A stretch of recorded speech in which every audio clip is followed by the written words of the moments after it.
بسم الله الرحمن الرحیم. السلام علیکم ورحمة الله وبرکاته. نن مو د هدایت النحو درس نمبر شپږ دېرشم شروع کو. مو تاسې بحث ثالث شروع کړی و. مخکې مو مرفوعات اجمالا ووې. نن به انشاءالله الفصل الاول فی الفاعل شروع کو. نن به تفصیلا یو مرفوعاتنا قسم بیانو انشاءالله. نو فصل: الفاعل كل اسم قبله فعل أو صفة أسند إليه على معنى أنه قام به لا وقع عليه، نحو قام زيد وزيد ضارب أبوه عمرا وما ضرب زيد عمرا. الفصل الأول دا فصل اول چې د فی الفاعل دا په فاعل کې ده. الفاعل فاعل هر هغه اسم ده، اسم فاعل هر هغه اسم ده. کل اسم دا هر هغه اسم ده قبله فعل چې دنه ما قبل فعل راغلی وي، او صفت یا صیغه د صفت راغلی وي. اسند الیه چې دغه اسم فاعل هغه فعل یا صیغه صفت طرف ته نسبت شوی وي. علی معنا په دغه معنی سره انه قام به چې دا اسم فاعل په فعل یا صیغه صفت سره قائم ده. لا وقع علیه نه داسې چې دغه فعل یا صیغه صفت په ده باندې واقع شوي وي. نحو لکه قام زید وزید ضارب ابوه عمرا وما ضرب زید عمرا. خلاصة المباحث نو مصنف علیه رحمت د مرفوعات د تمهید نه چې کله فارغ شو، نو په قسم اول اسم فاعل کې تفصیل شروع وکړه. نو د تفصیل کې به موږ تاسې څلور ابحاث یایو. اول نمبر فاعل چې دی په باقي اقسامو باندې ویلې مقدم شو. ویلې اسم مفعول کې شروع ونه کړه، ویلې مبتدا کې، ویلې خبر کې، چې د اسم فاعل کې شروع وکړه. دویم نمبر د اسم فاعل تعریف او په مثالاتو سره وضاحت. دغه چې د کل اسم نه شروع ده اسم فاعل تعریف تر امرن پورې، دا بحث ده. دریم نمبر بحث د اسم فاعل او په فاعل مابین کې فرق. څلورم نمبر بحث د اسم فاعل متعلق یو څو مسائل دي چې دا کل فعل نه شروع ده من المرفوعات پورې ده. صحیح ده. دا وكل فعل لابد له من فاعل مرفوع مظهر كذهب زید. دا به انشاءالله دا بحث به بیا سبا کوو، خو نن هسې ما تاسو ته اشارتن ووې. نو اول بحث ته به راشو. البحث الاول في وجه التقديم الفاعل على سائر الاقسام. مصنف علیه رحمت اسم فاعل چې دی په باقي اقسامو د مرفوعاتو باندې مقدم کا. وجه څه ده؟ او وجه دا ده چې اسم فاعل په ټولو کې اصل ده، نو ځکه مقدم کا. نو بل سوال پیدا کیږي چې دا څنګه اصل ده؟ نو دلیل څه ده؟ هغه دا دلیل ده مو سره چې دا اته اقسام د مرفوعاتو چې دي کنه، دغو کې څلور اصل دي او څلور فرع دي. هغه څلور اصل کوم دي؟ هغو کې یو اسم فاعل ده، بل مبتدا ده، بل خبر ده، بل نائب فاعل ده. صحیح شو؟ نو کوم چې څلور فرع دي او خاص هم فرع دي، دا څلور اصل شول. خو دغو څلورو کې چې د څلور وړ اصل دي، نو تا پکې فاعل ویلې مقدم کړه، مبتدا خو هم اصل دی، خبر خو هم اصل دی، نائب فاعل هم اصل دی، چې تا دا دریو نه دا مقدم کړه. نو دغو دریو باندې مو دا اسم فاعل ویلې مقدم کړه. دغو دریو څلورو کې دا خبر او نائب فاعل چې دا دواړه تابع دي، او فاعل او مبتدا چې دا دواړه اصل دي. نو هغه دوه چې تابع ده خو بیا مؤخر شول. مبتدا او فاعل کې مقابله شوه، چې تا فاعل مقدم کوله ویلې د مبتدا نه مقدم کوله، ځکه دواړه اصل دي. نو په دغو دواړو کې بیا د نحویانو اختلاف ده. جمهور نحات یایي چې اسم فاعل اصل ده او مبتدا چې ده فرع ده. دو دلیل شی ده. هغوی دلیل دا ورکوي چې د ټولو نحویانو په دغې خبرې اتفاق ده چې اصل په جملو کې چې دی هغه جمله فعلیه ده او چې څوک د جملې فعلیې جز وي هغه به هم اصل وي. نو اسم فاعل چې دی که نه یعنی فاعل دا د جملې فعلیې جز وي که نه چېرته چې جمله فعلیه وي هلته خامخا فاعل وي. نو چې جمله فعلیه اصل شوه نو چې څوک یې جز دی هغه به هم اصل وي. د منطقیانو قاعده ده جزء الجزء جزء. جمله فعلیه اصل ده نو فاعل هم ورسره شی شو اصل شو. نو ځکه مو فاعل څه کا مقدم کا په چا باندې مبتدا باندې او مبتدا خو د جمله فعلیه جز نه ده. یو دلیل خو دوی دا ورکوي. ښه او د مصنف هم همدا مذهب ده نو ځکه فاعل څه کا مقدم کا. او بعضې نحویان یایي چې نه مبتدا اصل ده او فاعل تابع ده. هغوی دا دلیل ورکوي چې مسند الیه کې اصل خبره څه وي اصل په مسند الیه کې تقدیم وي او مبتدا هم په خپل اصل باندې ده یعنی چې چېرته مبتدا راځي هغه مقدمه وي که نه. بعض ځایونو کې هغه به بیا مو ووایو انشاءالله کله کله خبر مقدم وي خو اصل په مبتدا کې شی دی تقدیم ده او مسند الیه هم په هغه کې اصل څه دی تقدیم ده. نو مبتدا په خپل اصل باندې قایم ده نو دغې واجې نه مبتدا څه شوله اصل شوه او فاعل څه شوه فرع شوله. او فاعل چې ده دا څه وي مسند وي او مسند چې ده مؤخر وي نو هغوی دا هغه کې وي چې فاعل مسند شو نو هغه مؤخر وي او مبتدا اصل ده هغه مقدم وي نو ځکه مبتدا اصل شو او فاعل مؤخر شو. او دا مذهب د امام سبوی هم ده. هغوی دا دلیل په بل شکل کې داسې پیش کوي که نه چې د مبتدا طرف ته فعل او د اسم دواړو اسناد کیږي او فاعل طرف ته صرف د فعل اسناد کیږي. صحیح شه. نو په اسناد کې چې د تعمیم مفید ده نو مبتدا کې چې دا دواړه خبرې شته دي نو ځکه مبتدا اصل ده. البحث الثاني في تعريفه مع التوضيح بالمثال. اوس به مو انشاءالله دا بحث کل اسم نشروع کو د اسم فاعل تعریف به مو کو تر وزید ضارب ابوه عمرا پورې د هر یو مثال وضاحت به مو کو. ښه فاعل په لغت کې کار کوونکي ته ویلی شي او فعل په لغت کې کار ته ویلی شي او په چا باندې چې کار شوی وي هغه ته مفعول به ویلی شي.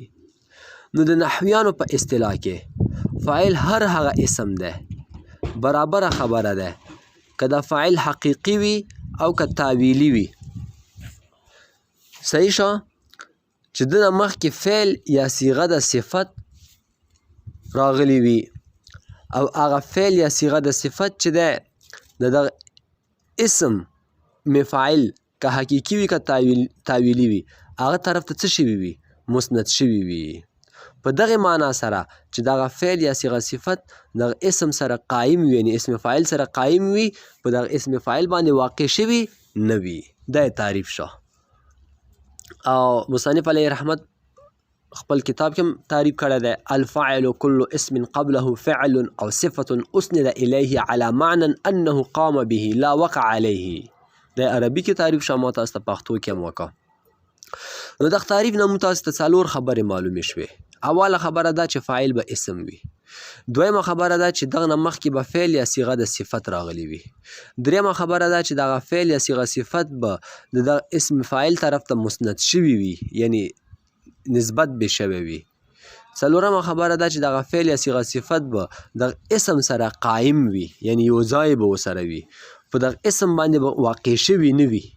ښه نو چې کله دا څلور خبرې یو ځای کې وموندلی شي هغه ته به بیا موږ تاسې فاعل یایو. نو اوس به دغه تعریف کې موږ تاسې انشاءالله د قیودات و فواید ذکر کو. نو الفاعل چې مصنف علیه رحمت وي دا معرف شو بفتح الرا یعنی دغه تعریف کیږي او دغه نه بعد چې څومره هغه دي هغه معرف شول یعنی تعریف شو. کل نه بعد تعریف شروع کیږي او تعریف کې خو دوی خبرې وي یو پکې جنس وي بل پکې فصل وي. جنس د شمولیت فایده ورکوي او فصل دا هغه جدایي ورولي. په جنس سره چې د تعریف معرف او غیر معرف ټولو ته شامل وي او باقي چې کوم فصول ورکې ارسي هغه یې څه شي پاره ارسي هغه یې دغې پاره ورکې ارسي چې څه وکړي چې کوم غیر معرف دي هغوی نه موږ ته جدایي راولي یعنی جدایي فایده ورکوي فصول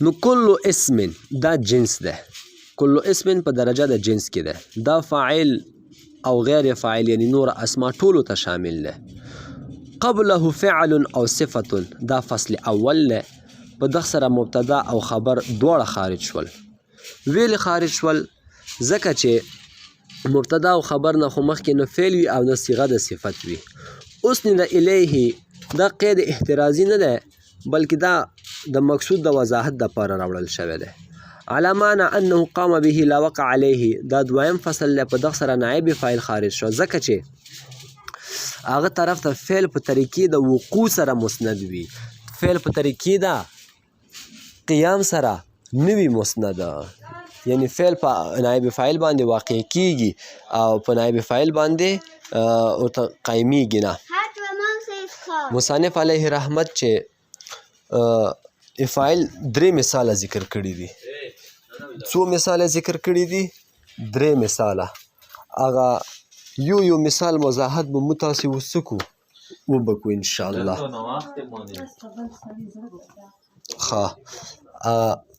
اول مثال چې ده قام زیدون زید څه شو ودرېده قام زیدون په دغه کې زید چې ده فاعل ده او دغه کې هغه د فاعل څلور واړه خبرې څه دي موجودې دي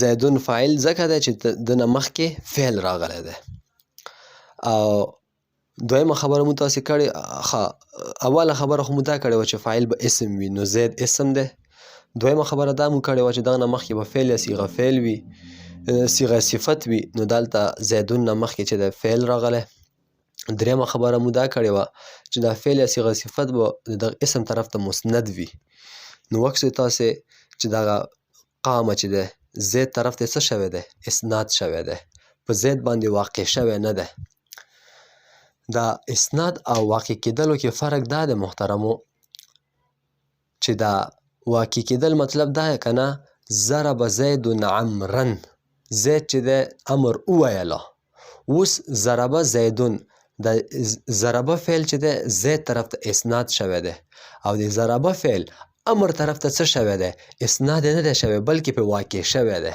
ځکه امر خو وهل خوړلی دي که نه نو دا وهل په چا واقع شوي دي په امر باندې او اسناد یې چاته شوی دی زید ته نو دا وهل چا کړي دي هغه زید فاعل شه او امر وهل خوړلی دي په هغه باندې واقع شوي دي هغه مفعول شه انشاءالله په دغه به اوس تاسو پوه شوي وئ چې دا فعل یا صیغه فعل صیغه د صفت چې اسم ته اسناد کېدلو څه مطلب دی او فعل یا صیغه صفت په اسم باندې واقع کېدلو څه مطلب دی دا اشاره ده ښه څلورمه خبره چې هغه فعل یا صیغه صفت چې دی دغه اسم سره به قایم وي واقع به نه وي نو دلته هم قام زیدون باندې قامه زید چې دی دا ورته قام فعل زید سره قایم دی واقع شوی نه دی دویم مثال د صیغه صفت یې ورکړی دی زید ضارب ابوه عمرا اوس دلته ابوه چې دی فاعل دی دغه باندې صیغه د صفت چې هغه ضاربون دی هغه اسناد ورته شوی دی نو دلته خو فاعل ابوه نه مخکې خو فعل نشته خو بل هغه دویم خبره خو شته که نه صیغه د صفت خو شته دی که نه نو ضاربون صیغه د صفت دی نو همدغه ضاربون چې دی په ابوه باندې په طریقې د قیام سره ورته څه شوی دی اسناد یې شوی دی یعنی مسند دی ورته نه په طریقې د وقوع سره دریم مثال د فعل متعدي د منفي والا دی ما ضرب زید عمرا په دغه مثال کې زید اسم دی او د نه مخکې فعل منفي راغلی دی یعنی فاعل چې دی په جمله اثباتیه او جمله نفیه دواړو کې راتلی شي البحث الثالث في الفرق بين الاسم الفاعل والفاعل. دا ډیر مشهور سوال دی، ډیر خلک پوښتنه کوي وفاق کې مرسي چې فاعل او اسم فاعل کې څه فرق دی. نو دغه کې خو دوه مشهور فرقونه دي، باقي فرقونه به انشاءالله موږ وروسته یایو. چې اسم فاعل همیشه دپاره عامل وي او فاعل چې دی دا معمول وي. لکه زید ضارب ابوه، زید چې دی ویونکی دی د ده پلار. په دغه مثال کې ضاربون اسم فاعل دی او ابوه چې دی هغه عمل کوونکی عامل دی یعنی فاعل دی. نو وکس وی ضاربون اسم فاعل دی، عامل واقع شوی دی، او ابوه فاعل دی خو معمول دی، عامل نه دی واقع شوی. یعنی د ابوه د چا دپاره معمول دی؟ دواړه فاعل دي خو یو اسم فاعل دی او بل چې دی صرف فاعل دی. نو ضاربون اسم فاعل دی، ابوه دا فاعل دی خو معمول دی د چا دپاره؟ د ضاربون دپاره. دویم فرق پکې دا دی چې فاعل اسم جامد وي او اسم فاعل چې دی دا مشتق وي. اسم جامد خو تاسو پیژنئ چې نه د چا نه راوتی وي او نه ترې څوک وځي، او اسم مشتق هغه دی چې خپله هم چا نه راوتی وي او ده نه هم اشتقاق کیږي. نو ضاربون چې دی اسم فاعل دی او ابو احمد دا چې دی اسم فاعل نه دی، هغه صرف فاعل دی. نو نن دپاره همدا درس بس دی. وما علینا الا البلاغ. بسم الله.